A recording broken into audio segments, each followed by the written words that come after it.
మద్దతు ఇస్తాం. రైట్. ఫైనల్గా పేర్ని నాని గారు, ఇంత అభివృద్ధి సంక్షేమం చేసినా కూడా ఇన్ని క్వశ్చన్స్, ఇన్ని విమర్శలు వస్తున్న నేపథ్యంలో ఆంధ్రప్రదేశ్ ప్రజలకి ఎన్టీవీ వేదికగా మీరు ఏం చెప్పదలుచుకున్నారు? భారతదేశంలో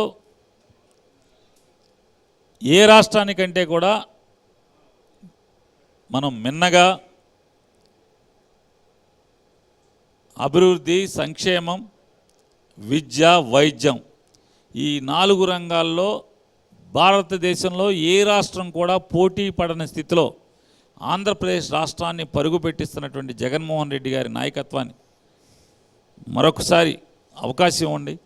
ఇవాళ విద్యా, వైద్య రంగాల్లో అంటే జగన్మోహన్ రెడ్డి గారు నమ్మేది ఒకటే, ముఖ్యమంత్రులు మారచ్చు, ఓట్లు వేయటం ద్వారా ప్రభుత్వాలు మారచ్చు, ముఖ్యమంత్రులు మారచ్చు, మారినంత మాత్రాన చంద్రబాబు వెళ్ళి జగన్ రావచ్చు, లేదా రాజశేఖర రెడ్డి గారు వెళ్ళి చంద్రబాబు రావచ్చు. వ్యక్తులు ముఖ్యమంత్రులుగా మారినంత మాత్రాన ఈ రాష్ట్రంలోని పేదరికంలో ఉన్నటువంటి ఏ కుటుంబంలో పేదరికం పోవటం జరిగేది కాదు. ఆ ఇంట్లో పేదరికం పోవాలంటే కేవలం ముఖ్యమంత్రులు మారితే అది జరగదు. కేవలం ఆ ఇంట్లో పిల్లల యొక్క ఉన్నత చదువుల ద్వారా మాత్రమే ఆ ఇంట్లో పేదరికం పోతుంది అని నమ్మేవాడు జగన్మోహన్ రెడ్డి గారు. అందుకోసమే విద్య మీద విపరీతమైనటువంటి శ్రద్ధ వహిస్తున్నాడు.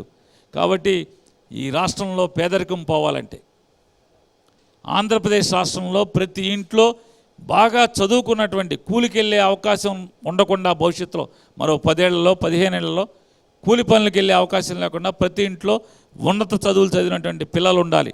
డబ్బున్న వాళ్ళ పిల్లలతో పోటీపడి ఉద్యోగాలు గెలిచే పరిస్థితి పేదవాడి ఇంట్లో కూడా, పేదవాడి పిల్లల్లో కూడా కావాలంటే ఖచ్చితంగా జగన్మోహన్ రెడ్డి మళ్ళీ గెలవాల్సినటువంటి అవసరం ఈ రాష్ట్రానికి ఉంది. కాబట్టి మరొకసారి జగన్మోహన్ రెడ్డి గారిని గుండెల్లో పెట్టుకుని మరొకసారి ఆశీర్వదించమని చెప్పని, ఇప్పటికీ ఈ 5 ఏళ్లలో మీ ఇంటికి మంచి జరిగితే మాత్రమే నన్ను బలపరచమని చెప్తున్నాడు. ఖచ్చితంగా మరొకసారి మీరు ఆలోచించుకుని ఈ 5 ఏళ్ళు ఏం జరిగింది, రాబోయే 5-10 సంవత్సరాల్లో జగన్ ఉంటే ఈ రాష్ట్రానికి ఏం జరుగుతుందో అన్నీ ఆలోచించుకుని ఖచ్చితంగా మంచి నిర్ణయం తీసుకుని జగన్మోహన్ రెడ్డి గారిని బలపరచమని మీ అందరినీ కూడా